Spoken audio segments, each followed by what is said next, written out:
Hello everyone, Jack Etchman here from Scootertrix Studios, and I am back to do another commentary, this time for the Scootertrix short, Raiders of the Lost Arch-Nemesis. So without further ado, let's begin. So this was, the whole idea for this thing was, of course, what would we do with the Equestria Girls movie if we were to do it? And I remember back in the day, I think I actually mentioned this in the commentary, where it's like originally Sunset was going to have Celestia's voice.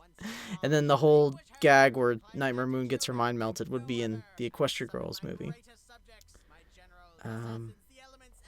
But maybe that was probably the oldest version of what we would have done with the movie. Have the real reveal of Sunset Shimmer right before the credits. So this episode was premiered at BronyCon of 2018. That was fun. I really enjoyed that, and getting to see live reactions to that was pretty fun. Yeah, but kind of going along with where the story was originally. So originally we had the concept of Celestia is afraid of Sunset because of her name, and so she sends in tons of people to this other universe to, take care of her. But the original joke was going to be more, she just dumps a bunch of people with no plan, and then by the end, it's like Celestia shows up herself, and she's like, okay, raise your hand if you are not a doppelganger. And then no one raises their hand. She's like, all right, everyone back to Equestria. And then they all go home, and that's just kind of it. It's just kind of this over-the-top plan that doesn't do anything. They just throw resources at this plan. I like this sketch. It took a couple goes on why she had wings. I think originally it was like a spell backfired from the Book of Larson, or like Larson was a wizard who was, I don't know, something like that. I don't know. Another spell backfired for Twilight. But then I thought a disease would be funnier, and originally Larsonism was just gonna be like this thing where it's like it goes with Luna there, where she's like, wait, you have wings, isn't that a good thing? Why is this? But it's like, it's so horrible, but no one knows why it's horrible, but it is. It's like, we don't speak of that. We don't speak of Larsonism. But then in the end, I decided to give it a purpose to the story, which is it drains Twilight of her magic. So she can't help Celestia in the end there. I like this scene. Basically, I was very comfortable with everything from when the special starts to about where they split up. And I was really happy with that. And that was all really easy to write. It's like these interactions with Spike and Celestia. You actually get them in the same room, so I wanted to have a bit of tension there. I just said that. Oh. Okay, look, it's a parallel universe, okay? Which means there are parallel versions of all of you. There were a lot of ideas that went into this too. I think I'll go over them as we get to the scenes, because there was a bit of stuff that was cut out. But the main problem with this episode that we ran into was the middle part, and it was just we had a couple scenes where it's like, it was basically like trying to convince the audience that Sunset was not evil. Like that's what I think 5 minutes of this thing is supposed to do. And it just gets really, it takes up a lot of time, and I'm not sure if maybe we could have cut some stuff in the middle. I like this sketch a lot. I went over the sketch over and over and over again to fine tune it.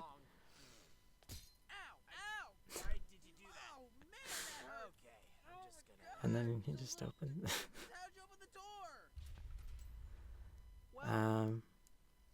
God, the 10 minutes in that sound effect. Yeah,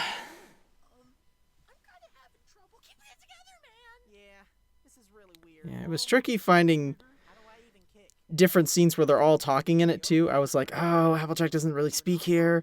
Oh no, they're like in the confrontation scene between Sunset and the rest of the main six. There's literally like no shots of Twilight talking, so I think she's in a completely different scene. and we just spliced that together. So hopefully people didn't notice. Come on, man. Hey, Pinky. Any luck? Um, No, not yet. Yeah. Hey, I don't know why I kept that in. That was just, it made me laugh every time I saw that part, so I just left I it. don't know. Please let me come with you, man. No. So this scene right here was literally almost like an afterthought. I just, because I needed something to separate the two Applejack and Pinky scenes. So I wrote this in like 30 minutes and then just plugged it in. So just a bit of confrontation between Twilight and Fluttershy here. So there's actually a lot of other stuff that we were planning on doing for this sort of section of the special. Originally, Flash Sentry was going to be in the special, and it was actually going to be like he and Twilight actually like they just start talking because he's a general, and they hit it off basically, and they talk about their arch-nemesis and how stupid arch-nemesis are, because his arch-nemesis is Apple Bloom, and hers is Trixie, and they just like hit it off basically. Yeah. But that was sadly cut because there was just no time for it. It wasn't going to go anywhere. And this scene right here is kind of, it calls back to what we were going to do originally. It was the sort of, I guess I just tried to put the punchline into the joke into that scene to try to keep something of it. And then of course we have Sunset herself here. So Sunset, played by Big Apple Pie. You may know him from the Bride of Discord series as Discord.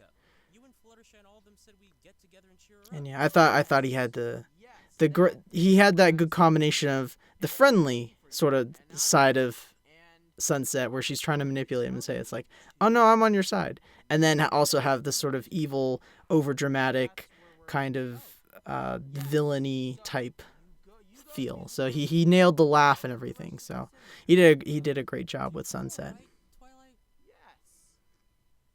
Originally I was going to use the footage from the first movie with Sunset, but it's like she just looks so evil. So I had to look for ones where she's friendlier, even if the color is off. I should have done a bit of color correction there. Well, yes, now. No, now. I'm confused. Is something supposed to happen? This scene's all right, but it's like we had to get so much information out in a natural way, while also trying to put in jokes, and it didn't go that well. We had to basically, it's like we have to make the main six not want to kill Sunset, and then they have to explain to Sunset what's going on, and then they have to get Sunset over into Equestria to, like, so that it fulfills her plan. So it was a lot of stuff to juggle, getting from one point to another, trying to make it sound natural. So this is the convincing part, and we had to take 2 scenes to do it, basically, to kind of cut the time and make it a more natural transition. Okay, you guys are officially freaking me out right now. Is this a prank? No, we're trying to kill you. It's a killer. There's lots of little one-liners in here. I think my dad actually wrote a lot of the middle part because I was like fed up and I didn't want to write the middle part. Food bank? Yeah, volunteer every Tuesday, Twilight. We volunteer. Yeah, more stuff to. I mean, we got some people with because again, a lot of this dialogue is like, half this episode is trying to convince the audience that Sunset is not evil, only to make the ending like a twist. So I don't know how well that worked. I probably wouldn't do something like that again. I'd probably just stick to more kooky villainy hero clashes rather than like a surprise. No, that is not the reason. Look, I don't know, because Celestia's really wise, so... Really? Yeah, this is more... So we did a lot of stuff too, like putting out tons of red herrings and, even having Spike, like, sort of, saying it's like, well, maybe she's going after Sunset because she's Celestia and she's an idiot, And so, like, putting lots of different theories. What if there's a second Sunset? So, like, again, just lots of stuff to try to throw people off. It's completely just because of your name. Spike? Well, is there anything I can do to help? I don't know. I think overall, even if I did cut out stuff, I don't think we would have made 10 minutes anyway. So As long as Sunset's here, I was like, all right, just make it as long as we can. take care of her. The fact that it's like 6 seconds off though from 15 minutes kind of bugs me a little bit though. Of course she will. Nah, she'd never believe you. Well, then we'll take Sunset with us. Back to Equestria? Can she even do that? Well, And then we get to the final objective of what we're trying to do is get her back in. I think there were a couple extra lines here as well, but they were just cut because they just weren't necessary. A couple extra Sunset lines. The bird actually had a line here where she was going to say something like, she was going to say something smart, and everyone's like, what's the altitude here? It's like, oh, this is like a city with a high elevation. But the problem with that is that Fluttershy is really terrified earlier in the episode. So that wouldn't have made sense. So we changed the bird's line into someone else's line who brought up something smart. I know how dangerous and evil you said Sunset Shimmer was. But the other This scene was a little longer. Some of the Twilight dialogue was cut, and then there was also them going, like, there was them outside the doors as well. As a matter of fact, she's friends with our parallel selves. Sunset, you wanna And I guess this would be a fourth objective, is like set that up where like Sunset would like talk to Celestia. And then of course we get back into the fun part of the writing process where it's like, oh, that kooky arch-nemesis villainy stuff. But we also see like a good proper arch battle basically, which we like to do in Scootertrix. Yes, I know that I got some people say it's like, it's just one shot. But I mean, it was like the only shot that really worked where she kind of looked angry and then she has that hoof thing. So it's like, I don't know. Sometimes you got to work. Sometimes you don't have much to work with. But you got to work with that anyway. I'm just a pony. Oh, for the love of... Why can't you laser her? Because... Ponies would never stab anyone. They're ponies. That was also another idea, is trying to make Sunset actually sort of unique in like Celestia literally can't do anything to her, and like that's her special thing. Yes, I am Sunset Shimmer, and you are powerless in my You know. presence. Yes, because your name... And then this part was my dad's doing. I think he just makes it really repetitive. And we're like, okay, God, we get it. You hate each other. You could, yeah. And then that was the thing. It's like just literally just comes in because it's like, well, I mean, I don't have sun powers, and that was the joke too. Is it's just quick. She's gone, and it's just back to business as usual, and it just kind of brings to light just how ridiculous all this arch stuff is.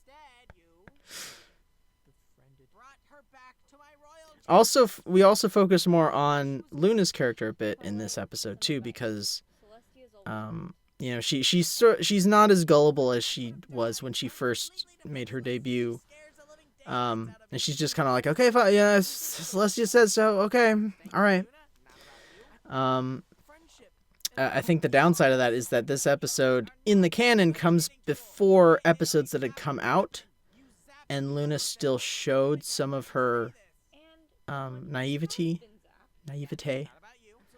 but I don't know. I think it overall works, but kind of, you know, advancing her character a bit. Just go home. Get better soon. Okay. It is, but it isn't. Man, what a rush. God, that was awesome. And then of course we have to have an ending scene where kind of wrap things up. And yes, that the last line is directly taken from Venture. Excellent. Oh yeah, we also wanted to throw in, it's like, oh, she's not dead, don't worry, she didn't murder her. So that's what the Tartarus line is for. It's like, Luna, why must you always be the screen door on my submarine? yeah, very Venture. But there you have it. So, reception for this one was pretty good. Lots of laughs. Some people thought it was too long, which, I mean, that makes sense. It is a long episode. I was pretty happy with it. I thought the middle is kind of long and some of it might be unnecessary. Maybe one day I'll go back and look into that. I think probably the biggest the biggest thing I regret about this episode though is not having the Flash and Twilight scenes, just because I feel like, I don't know, it'd be neat. I'd like to see it. I still have it written though, and I had who I wanted to cast in it and everything. It was gonna be beautiful. Maybe one day I'll make like a deleted scene, because that stuff wasn't recorded. It didn't even survive the screenwriting process. But I don't know. Anyway, that is Raiders of the Lost Arch-Nemesis. Hope you all enjoyed, and I'll see you all in the next commentary. Bye-bye.